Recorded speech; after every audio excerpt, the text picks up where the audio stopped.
রথযাত্রা, যার সঙ্গে জড়িয়ে সনাতনী আবেগ। রথ নিয়ে বড় পরিকল্পনা রাজ্যের। মন্ত্রিসভার বৈঠকে রথযাত্রা নিয়ে আলোচনা, প্রাচীন রথযাত্রাগুলিকে বিশেষ গুরুত্ব। 16 জুলাই রথে পথে বিজেপির মন্ত্রীরা। শ্রাবণী মেলায় পুণ্যার্থীদের উপর ফুলের বৃষ্টি।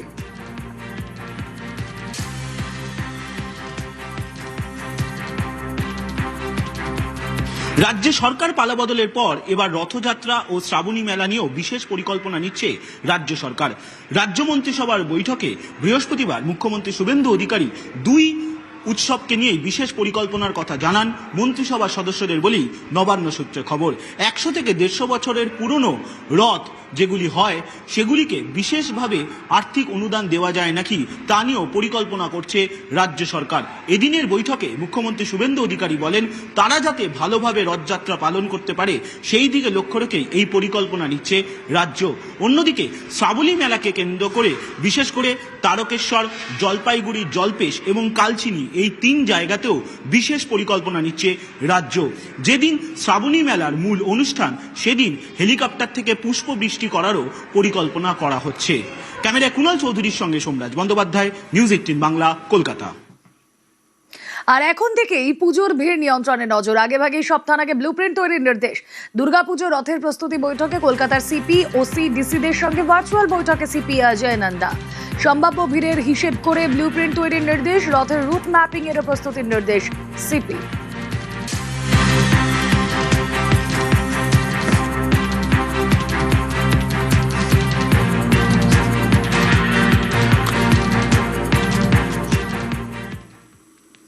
সংস্কারের জন্য বরাদ্দ কোটি টাকা। অভিযোগ, তারপরও দশা ফেরেনি পুকুরের। এখনো কচুরি পানায় ঢেকে কৌশল্যা। এবার পুকুর বাঁচাতে মুখ্যমন্ত্রীর দরবারে যাচ্ছে খড়গপুর।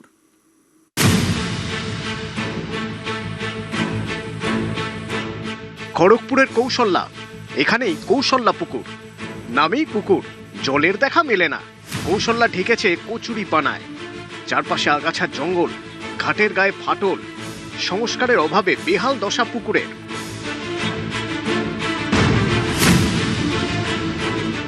অনুষ্ঠান হয়েছে, বিয়ে বাড়ি, পৈতে বাড়ি, মুখে ভাত বাড়ি, বিভিন্ন জায়গা থেকে কৌশল্যা এলাকা থেকে সবাই এসে এখানে ঘট ডুবিয়ে নিয়ে যেত। ঠাকুর পুজোর ঘট উঠতো। আমরা চাইছি আমাদের আগের পুকুর যেমন ছিল সেরকম আবার ফিরিয়ে দেওয়া হোক, সুন্দরভাবে যেমন আমরা ইউজ করতাম, বসতাম। আমাদের এখানটার একটা আলাদা সৌন্দর্য ছিল। কৌশল্যার হাল বদলের চেষ্টা যে অতীতে হয়নি তেমনটা নয়। 2021 তৃণমূল জামানা পুকুরকে নতুন সাজে সাজিয়ে তোলার পরিকল্পনা হয়। গ্রিন সিটি প্রকল্পে পুকুর সংস্কারের জন্য বরাদ্দ হয় 1,28,00,000 টাকা। সেই সময় পুরসভার চেয়ারম্যান ছিলেন প্রদীপ সরকার। টাকা বরাদ্দ হওয়ার 1 বছর পর তৃণমূল ছেড়ে দেন তিনি। পুকুর সংস্কারের কাজ শুরু হয়েও মাসখানেকের মধ্যে বন্ধ হয়ে যায়। অভিযোগ, তোলাবাজি এবং কাটমানির জেরেই কাজ আর এগোয়নি। প্রথমে কিছুদিন ধরে আপনার মেশিন এলো, জলটা মারলো, দিয়ে হঠাৎ করে মেশিনও গায়েব, সব কিছু গায়েব। চেয়ারম্যান যিনি আছেন কল্যাণী ঘোষ, ওনার কাছে গেলাম, ওনাকে গিয়ে প্রতিবাদ করলাম যে আমাদের পুকুরটার কি হবে। উনি বললো কৌশল্যা পুকুরের টাকার 1 কোটি টাকা তো প্রদীপ সরকার এই ঘোটালা করে চলে গেছে, আমি কি করব। কন্ট্রাক্টরকে ফোন করলে কন্ট্রাক্টর বললে, দাদা আমি আপনাদের ওখানে কি কাজ করব, 25 নম্বর ওয়ার্ডে তো সবাই মাথা, সবাইকেই পয়সা দিতে হবে, আমি কাজটা কি করব। সংস্কার 2021-এ শুরু, 2021-এই শেষ। অথচ কৌশল্যা যেমন ছিলেন তেমনই রয়ে গেলেন। গত 5 বছরে কচুরি পানাই পরিচয় প্রাচীন এই পুকুরে।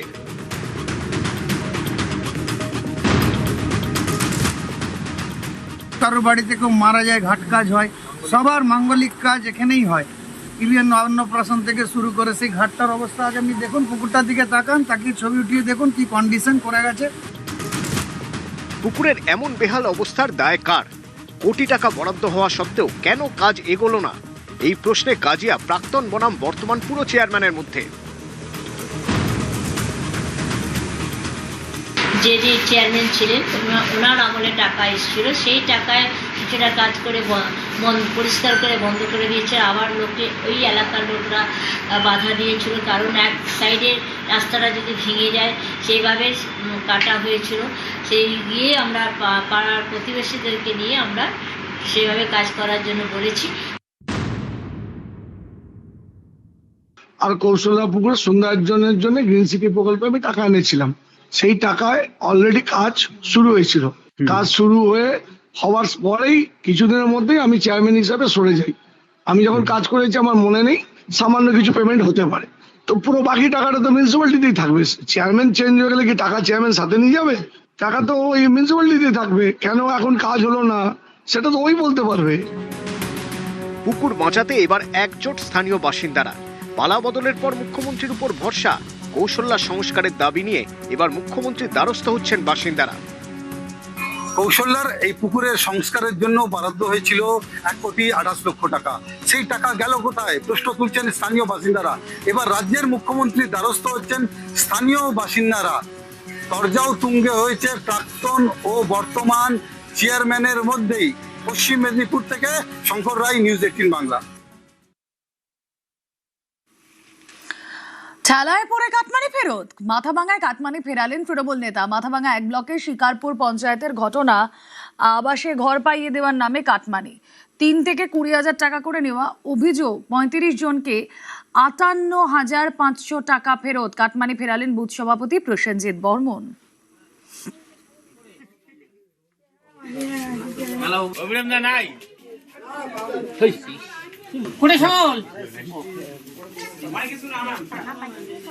আর বীরভূমের লাভপুরেও একই ছবি। ঠেলায় পড়ে কাটমানি ফেরত তৃণমূল নেতার। 1.5 লক্ষ টাকা ফেরত দিলেন অভিযুক্ত তৃণমূল নেতারা। গ্রামবাসীদের টাকা ফেরত তৃণমূল নেতাদের। তৃণমূল জমানায় কাটমানি আদায়ের অভিযোগ। আবাসের উপভোক্তাদের থেকে কাটমানি নেন এরা। আমাদের ঘর করার জন্য যে টাকা দিয়েছিল সেখান থেকে 2,000 টাকা নিয়েছিল তৃণমূল পার্টির নেতা সুশান্ত পাল। তো সেই টাকায় আজকে বিজেপি পার্টির দরুন ফেরত দিল 2,000 টাকা। আর এই দেবরাজের অত্যাচারে তিতি বিরক্ত এলাকার মানুষ। এক মহিলা, তিনি আত্মহত্যার চেষ্টা করেন। এক বিজেপি নেতা, তাকে ঘর ছাড়া হতে হয়। তোলাবাজির অভিযোগ এই দেবরাজের বিরুদ্ধে।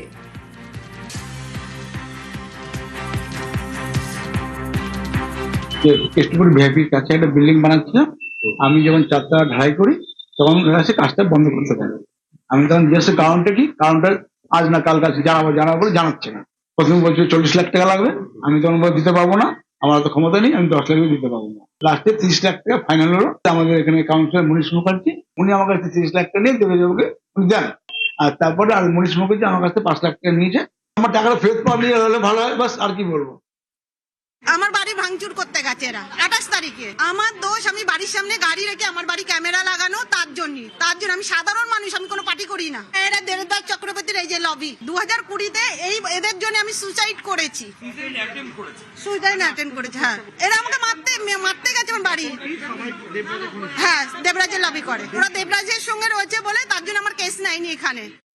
আমি পাঞ্জাব ন্যাশনাল ব্যাংকের উপরে একটা রিসেল ফ্ল্যাট কিনি। কেনার পরে ওরা যখন ফ্ল্যাটটা দিচ্ছিল না, তখন অদিতি আর দেবরাজের কাছে আমি একাধিকবার গেছি। দেবরাজ বলছে আমি দেখছি। ওর সল্ট লেকের অফিসেও গেছি। বলছে কি চাই? আমি এই ব্যাপারে কেন এসছেন?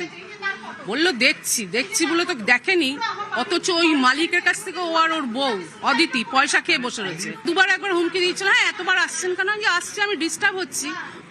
ফ্ল্যাট পাইনি দেবরাজ অদিতির জন্য।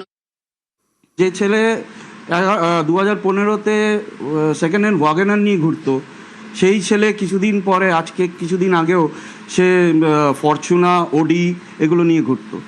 তো এত টাকা আসে কোত্থেকে ওর কাছে? একটা মামুলি 11 বছরের একটা কাউন্সিলর, ওর বউ 5 বছরের এমএলএ। 4 বছর আগেও ওয়ার্ল্ড কাপ দেখতে গেছিল কাতারে। কোত্থেকে আসলো টাকাগুলো? অনেক ব্যাপার আছে। আমাকেও অনেক হ্যারাস করেছে। ইভেন আজকে যদি আমরা না জিততাম তাহলে হয়তো আমাকে নয় মার্ডার হতে হতো, আর না হলে পশ্চিমবঙ্গ ছেড়ে চলে যেত। প্রাণনাশের হুমকি অনেকবারই এসছে। ওর যত কিছু আছে সব খুঁড়ে বের করা হোক।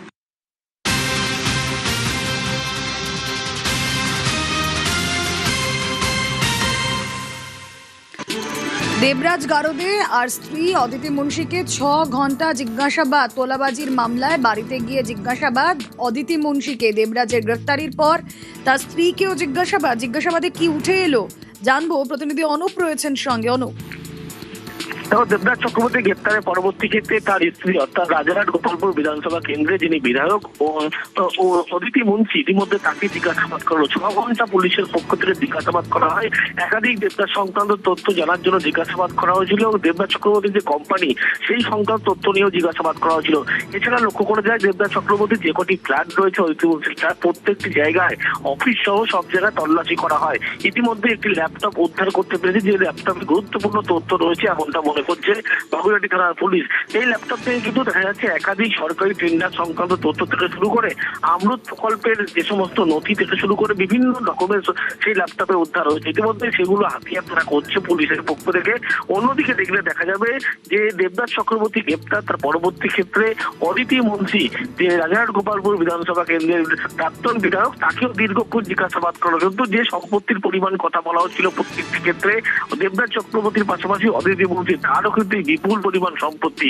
এই সমস্ত তথ্য এবং দেবরাজ চক্রবর্তী সমস্ত আরো তথ্য পাওয়ার জন্যই আজকে মূলত দেখা যায় যে অদিতি মুন্সি তাকে দীর্ঘ জিজ্ঞাসাবাদ করা হলো।